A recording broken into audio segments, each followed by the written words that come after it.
All right, everybody. I'm back. Good to be back. Good to be back. So, want to go ahead and get to a little bit of an interesting piece of college hoops recruiting news as we head into the July 4th holiday. It feels as though one of the top high school players in America, I don't want to say he's on the verge of committing or anything, but it's starting to feel like we kind of know where this guy's going to play college basketball in the 2025-2026 season because, of course, this kid is a member of the class of 2025. So the player I'm talking about is Meleek Thomas, okay? 6'5" guard, top 10 prospect in America, universal 5-star from the Pennsylvania, I was going to say the Pennsylvania area. Pennsylvania is an area. It's a state in the northeast part of the country. Headed down to Overtime Elite to play his senior year. But he's an interesting kid. He's been a high-profile player really since we started kind of ranking these 2025 kids. And I bring it up because we've seen 2 or 3 kind of iterations of his recruitment. Early on, took some visits last year as a high school junior. He took one to Pitt, which was obviously a local school, Auburn, one to Kentucky when John Calipari was the head coach. But as the kind of the season has gone into the spring and now into the summer, it feels like his recruitment has kind of come down to 2 specific schools, with one school kind of starting to fade right now. Those 2 schools, we just mentioned John Calipari at Kentucky. Well, he has obviously gone to Arkansas. And oh, by the way, UConn in the mix as well. And so I want to break it down, want to explain why I believe there is one school trending for this kid, the timeline, all of that. But first of all, let me say this about the kid. He is a really talented player, okay? And I mentioned this the other day with Darren Peterson. Because of the high-profile players at the top of the 2025 class, it feels like some of these other guys are a little bit kind of under the radar, right? You have Cameron Boozer at the top of the class. You have AJ DeBance at the top of the class. And so you start to lose track of these other guys. But Meleek Thomas is awesome. 6'3", wiry, strong, super athletic. Kind of one of these kids you kind of see like, you know, that the best version of him, he's already really good right now, but the best version of him is probably going to be 7-8 years down the road when he fully grows into his body. But 3-level scorer, can handle the ball, create for others, play on the ball, play off the ball, finish at the rim. As I said, I think he's a little bit stronger than maybe you'd think just looking at him. And he is a very, very, very talented player. Like I said, I think if he was in any other class, he probably would be getting more buzz and more pub. But because this 2025 class is so deep and loaded, he kind of gets lost in the shuffle a little bit. Anyway, bring all that up to say that, as I said, it feels like it really the last couple weeks that Arkansas and UConn have kind of come to the forefront of the recruitment. But I'll be honest, if you follow the tea leaves, if you follow whatever, if you kind of put the puzzle pieces together, as I always say, it's not just one thing, but if you put 3 or 4 things together, I'll be blunt, it really does feel like this kid is at some point. I'm not saying the commitment's coming today or tomorrow. Sure does feel like he's going to be a UConn Husky. And by the way, let me mention this, not necessarily the worst thing for the Arkansas Razorbacks either, and I will explain why momentarily. First off, remember, Meleek Thomas, first of all, this is the most interesting part. This is when you started to know the interest in UConn was getting hot and heavy. Remember, about a month ago when Dan Hurley flew out to Los Angeles to interview with the Los Angeles Lakers? Obviously, look, we talked about it at the time. We talked to Hassan Diarra about it on this show. But I just bring it up because obviously it's an incredible testament to what Dan Hurley's built. But you would think, in some ways, is it possible it could potentially hurt recruiting? In other words, if a player commits to a school, but he knows that the coach just interviewed in the last offseason, he be hesitant to commit, knowing that, hey, he's flirted with the NBA before, maybe he's going to go before I ever get to campus? Well, I bring it up because if that was a concern for Meleek Thomas, he certainly didn't show it, because he had maybe the quote of the year about Dan Hurley's interview with the Los Angeles Lakers. Here is what he said. He said, "I didn't expect that. It just popped up." Interview, I believe it was with Jonathan Givony of ESPN. Didn't expect it. It just popped up. He ended up turning it down, which must mean something. That definitely makes UConn more attractive now. With all the money he was offered, he's still committed to the school he built up. Being highly recruited by him means they are serious. That's the message I got. Let me say this. That's about as good of a thing. That is about as much music to the ears of UConn fans as you could possibly have. A 5-star being more interested in your school and coach after he turns down the Los Angeles Lakers. By the way, it goes back to some of the stuff we talked about when Dan Hurley did turn it down. It's the ultimate recruiting trump card. Hey, I could be LeBron James's coach right now, but I said no because I want to coach you instead. I mean, there is nobody with a recruiting pitch like that now, quite like that in college basketball.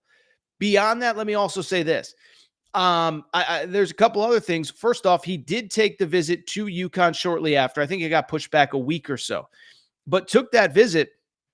And then what was interesting, there were kind of two things that happened kind of concurrently. One, after visiting UConn, he did postpone a visit to Arkansas. Now, again, that may be seen as a positive for UConn and negative for Arkansas, but what I find interesting, the postponed visit happened almost simultaneously as to when the first crystal ball speculation reports started coming out for Darius Acuff, another 5-star point guard in the class of 2025 to end up at Arkansas. Talked about Darius Acuff a few days ago, 6'3" guard. He's originally from Detroit. He's playing at IMG right now. But I only bring it up because Darius Acuff, all of a sudden you start seeing those crystal balls for Arkansas. It's not to say that there isn't a quote unquote spot for Meleek Thomas at Arkansas, but Arkansas is kind of sitting there saying, look, if this kid wants to come, we got to take the commitment because he's a 5-star, really good player as well. What's the old saying? A beer in the hand is better than two in the... Oh, no, that's not it. What is it? A bird in the hand is better than two in the bush? Whatever. Sorry. I got my July 4th brain going right now. But the bottom line is that, listen, if you're Arkansas, you say, if this kid wants to commit Darius Acuff, I can't say no to him. And so, in my opinion, it's probably a good sign for Arkansas. They have their guy, but it also makes it significantly less likely that Meleek Thomas is going to end up a Razorback, and instead, realistically, probably means that he is going to end up a Husky as well. Thought this was interesting as well, because in addition to all of the other stuff, now the crystal balls are starting to roll in for Meleek Thomas to commit to UConn. The most recent one, actually a friend of mine. Now, I'll be honest, I have not talked to him about this, but you see right there on that screen, Jackson Collier, Rivals.com. Like I said, a good buddy of mine, a guy that I respect immensely. He is the most recent one to put a crystal ball prediction in for Meleek Thomas to UConn at Rivals.com, following a couple other people who did the same. Why is that significant? Well, one, Jackson's really good at what he does. If he says it's happening, I believe it's going to happen. But beyond that, this is the important part, is that Jackson covers the University of Arkansas. And so if even the Arkansas beat writers are admitting, yeah, this one's probably not trending in our direction, or maybe we're ramping down the recruitment because we have another guy that's pretty interested, that still speaks to the fact that if they're saying, if even Arkansas's writers are saying, yeah, we're probably not getting this guy, that's a great sign if you're a UConn fan. So looking ahead, listen, I'll say this first off, because I've had not a million, but I've probably had a half a dozen UConn fans ask me, Torres, everything's trending in the right direction. What do you think? When is he going to commit? Listen, with these 5-star kids, you just never know. This is the NIL world. We know that UConn, Dan Hurley's been very public. We don't take kids solely because of NIL. If you're coming here because you want just to get paid, we're probably not the right spot for you. But in this NIL world, you never know if somebody's going to try to come in at the last minute. I think the fact that he's going to school down in Atlanta may slow down the process, just the proximity to stores, the proximity of Connecticut. But as I've said all week, we've done 2 or 3 of these updates. We did one on Darius Acuff. We did one on Darren Peterson. And in all those updates, what have I said? What I've said is pretty point blank simple. It is that, we're heading towards the end of summer basketball already, as crazy as it sounds. And so because of it, visits have been made. For some of these kids, like the AJ DeBonsa types, I think the visits are going to start to ramp up. But I think there's also other kids that know where they want to go, know where they want to commit, and are starting to kind of ramp down the process. So my guess is if you see the crystal balls coming in, and especially if Acuff comes off the board at Arkansas, I believe that's probably a pretty good sign that Meleek Thomas isn't far behind. And who knows, maybe the way things are trending, Meleek Thomas will end up a Husky even before Acuff does as well. But bottom line, I think this is a potential huge get for UConn. Now, a couple quick things. One, because I had some other UConn fans ask me, like, do you think we're going to end up with the #1 class and blah, blah, blah. And it's like, well, first of all, Dan Hurley doesn't recruit off recruiting rankings. He's going to go after guys that he believes fits, not only from a skill perspective, but from a culture perspective. Are they the right guy? Are they this? Are they that? Are they whatever? So I think that's part of it. The other thing you got to remember, it's hard to know right now, and I know this is probably for every program in college basketball, but hard to know exactly how many guys you're actually going to need.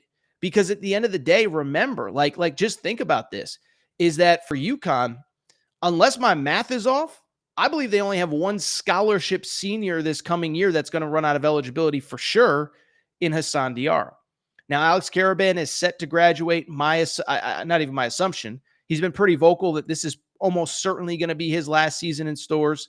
So you have 2 scholarships that'll open. There's an open scholarship right now, so that's 3.